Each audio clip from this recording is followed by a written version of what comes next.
கூட்ட நெரிசலில் உயிரிழந்தவர்கள் தொடர்பாக விசாரணை நடத்த மத்திய மண்டல ஐஜி தலைமையில் விசாரணை குழு அமைக்கப்பட்டிருக்கிறது. அண்மை செய்தியாக பார்த்து வருகிறோம்.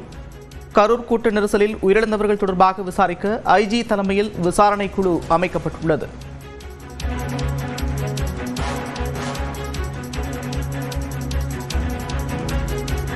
மத்திய மண்டல ஐஜி தலைமையில் இந்த குழுவானது அமைக்கப்பட்டிருக்கிறது. ஏற்கனவே ஒரு நபர் விசாரணை ஆணையம் அமைக்கப்பட்டிருக்கக்கூடிய நிலையில் தற்போது ஐஜி தலைமையில் சிறப்பு விசாரணை குழு அமைக்கப்பட்டுள்ளது.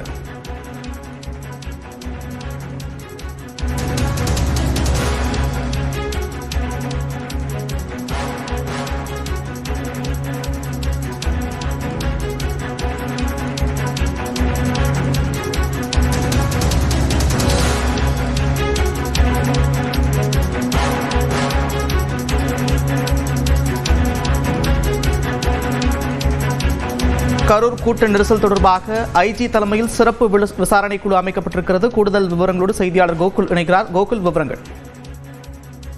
கரூரில் இந்த பெரும் துயரத்தில் 40 பேர் உயிரிழந்த சம்பவம் தொடர்பாக கரூர் நகர காவல் நிலையத்தில் 5 பிரிவின் கீழ் வழக்கு பதிவு செய்யப்பட்டிருக்கிறது. ஏற்கனவே டிஎஸ்பி செல்வராஜ் விசாரணை அதிகாரியாக இருக்கக்கூடிய நிலையில் மத்திய மண்டல ஐஜி தலைமையில 3 எஸ்பிகள், 2 கூடுதல் எஸ்பிகள், 4 காவல் ஆய்வாளர்கள், 10 உதவி காவல் ஆய்வாளர்கள் அடங்கிய குழுவானது இந்த சம்பவம் தொடர்பாக விசாரணையை தீவிரப்படுத்தியிருக்காங்க.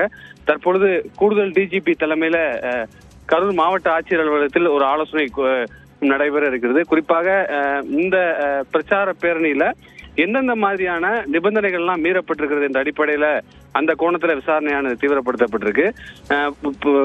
பதிவான காட்சிகள், அதாவது வீடியோ காட்சிகள், பல காட்சிகள் இருக்கிறது. அந்த காட்சிகளின் அடிப்படையில நாமக்கல்லில் இருந்தே இருசக்கர வாகனத்தில் விஜயுடைய வாகனத்தை பின்தொடர்ந்து வந்திருக்கிறார்கள். அதே போல அந்த பிரச்சார நிகழ்ச்சி நடைபெற்ற இடத்திலையும் பல இடங்கள்ல கூட்டமாக இருந்தவர்கள், அதாவது அவசர வழி உள்ளிட்டவை எந்த வசதிகளும் செய்து தரப்படவில்லை. பல இடங்கள்ல மரத்தோட கிளைகள்ல பலர் அமர்ந்திருக்கிறார்கள். அது போன்ற விதிமீறல்கள் தொடர்பாக பல வீடியோ காட்சிகள் எல்லாம் இருக்கிறது.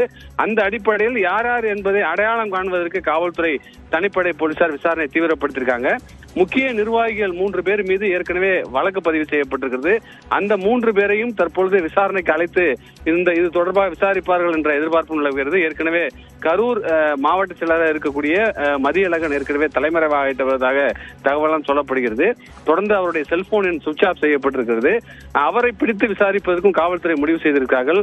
அதே போல அந்த பகுதியில் இருக்கக்கூடிய மற்ற நபர்கள், நேரில் சம்பவத்தை பார்த்த நபர்களிடமும் இது தொடர்பான விசாரணை நடத்துவதற்கு காவல்துறை முடிவு செஞ்சிருக்காங்க. 3:30 மணி அளவுல கூடுதல் டிஜிபி டேவிட்சன் ஆசீர்வாதம் செய்தியாளர்களை சந்திக்க இருக்கிறார். அந்த சந்திப்பின் போது இந்த வழக்கு தொடர்பாக அடுத்த கட்ட நடவடிக்கை குறித்தும் காவல்துறையுடைய விளக்கம் குறித்தும் செய்தியாளர் சந்தித்து விளக்குவார் என எதிர்பார்க்கப்படுகிறது.